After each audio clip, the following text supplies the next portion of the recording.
I drink my tea dark, gulping it noisily. I quit smoking. It hasn't been long, and it makes me feel vulnerable, like a baby whose pacifier has been snatched from between its lips. Tea without a cigarette has no joy, but I drink it anyway.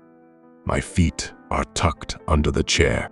The machine that sweeps the house moves slowly around, doing its job. Sometimes, when I look at it, I think it's alive, that it has preferences, that it feels which spots it chooses to clean. But sometimes, it can be stupid too, like getting stuck on the edge of a small rug. I'm alone. In this cigarette-free time that kills my memories, I have my machine beside me, humming softly. I have my tea, my dark tea. There's no TV in front of me. I don't like watching. I never had the patience to read books. The only thing I do, the only thing I've mastered, is sitting idly in the void. The color of my life. The cleaning robot. The conscience my son pressed into my hand on my 60th birthday. He had smiled while trying to make up for the time he never gave me. It'll make your life easier. Trust me. And it had. I never cared if the floors were dirty, but no one says no to a clean surface. Besides, I liked the way it wandered around like a dog.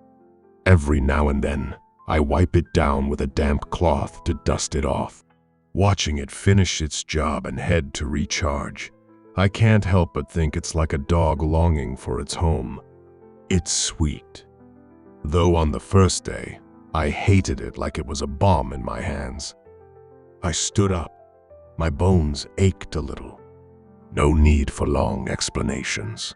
A few steps across the empty room, long minutes on the toilet, then off to my bedroom to collapse onto my bed. I'm like a working clock. I wonder when I'll break down. When I entered the bedroom, something caught my eye. The photo frame that should have been on the nightstand was gone. My heart raced, and I struggled to breathe. I crossed the room with quick steps, but my old feet betrayed me, forcing me to drag myself in pain. There it was. Shards of glass from the fallen frame. Only large pieces remained. The photo inside was missing. I couldn't control the fury rising inside me. Part of me started babbling in self-defense, muttering things under my breath. When I walked into the living room, I looked at the charging cleaning robot, the little devil that fueled my rage. It had torn apart my wife's photo and made it disappear. The memory of that photo, my hands were shaking. She was dead, and the fading memories terrified me. I was forgetting her. When I caught moments slipping from my mind, the minutes without her stretching longer, I wanted to be shot. I walked toward the metal chair beside the couch, grabbed it, lifted it, and smashed it down. The white robot's plastic pieces scattered everywhere. Breathing was painful now. My back ached from the sudden movement. I didn't care. Forcing one hand to brace against my leg, I bent down. It felt like an eternity.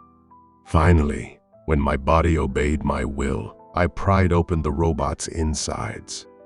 It was hard, and it stole my breath, but I managed. There was nothing inside, just bits and pieces of ground-up trash. The photo itself was gone.